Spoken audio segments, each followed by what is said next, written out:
Les Lumines sont les elfes de Hysh, le royaume de la lumière. Créés par Teclis à partir des âmes les plus pures et plus stables, extraites du ventre de Slaanesh. Une précaution qu'il a appris de son premier essai, avec la création des Idoness, les elfes des abysses. Il a voulu les faire à l'image des hauts elfes de l'ancien monde, et leur a inculqué les valeurs d'Ultuan.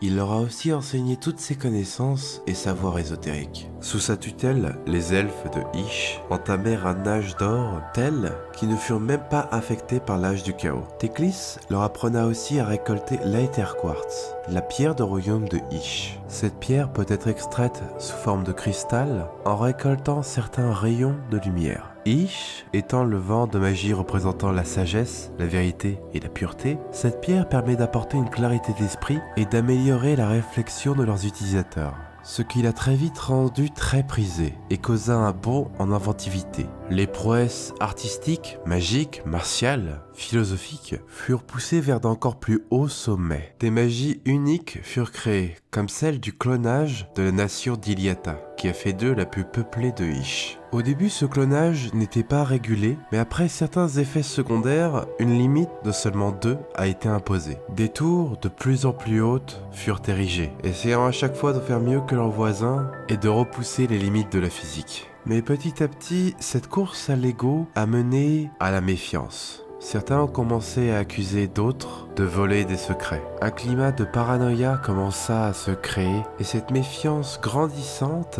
aboutissa à une forme de course à l'armement pour la création d'artefacts et de machines de destruction massive. Une sorte de guerre froide en somme. À la différence qu'à un moment, on ne sait vraiment pas trop pourquoi ni quand, une de ces armes a été utilisée, ce qui eut l'effet d'un domino et en réponse toutes les autres nations répliquèrent. La destruction fut telle qu'elle effaça presque toute la population de Hysh. Cet événement est connu dans leur histoire comme l'Okari Dara, la chute des tours. Face à cet événement, Tyrion vint en aide aux survivants. Il les rallia et réorganisa du mieux qu'il le put. Mais Teclis, face à ce deuxième échec cuisant, s'exila pour aller méditer sur une solution. Et il trouvera conseil auprès de Selenar, l'esprit de la lune de Hysh, qui lui proposa une nouvelle voie à suivre, une nouvelle philosophie qui permettrait d'apaiser les différents effets secondaires qui ont été causés en partie par la corruption de Slaanesh. L'esprit de la lune enseigna aux elfes comment contacter les esprits des royaumes,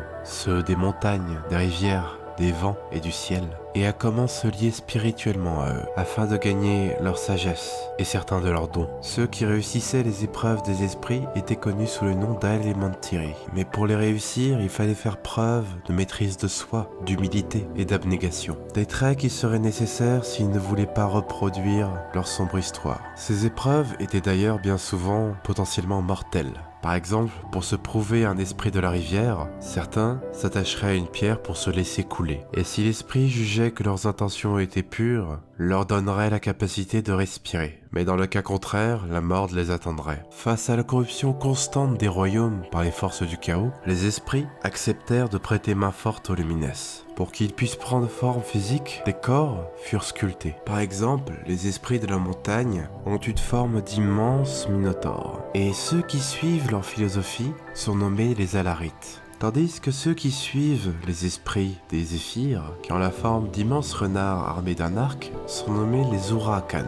Il existe aussi des esprits des zéniths et des rivières, mais quoi qu'il en soit, chaque esprit va apporter une philosophie un peu différente. Comme par exemple, les Alarites seront plus stoïques. Ceci dit, tous les Lumines ne finissent pas forcément à Elementiri. Les effets du nécroséisme se sont moins fait sentir à Hysh, car les effets purificateurs de la magie de lumière contrent naturellement la nécromancie. Cependant, ce rituel a été vu comme contre-nature du point de vue des Lumines et des esprits des royaumes. Une immense offensive fut lancée sur Shyish, qui eut un énorme succès. Les Lumines obtenurent beaucoup de victoires contre les légions Ossiarques de Nagash et ses différentes forces de morts-vivants. La lumière d'Eltarion, un ancien héros haut-elfe dont l'âme avait été brisée par Arkhan, le mortarque des Sacrabans, mais que Teclis a construit pour qu'il puisse continuer à défendre son peuple. Et il eut justement sa revanche contre Arkhan, qu'il réussit à vaincre cette fois-ci. La défaite d'un de ses mortarques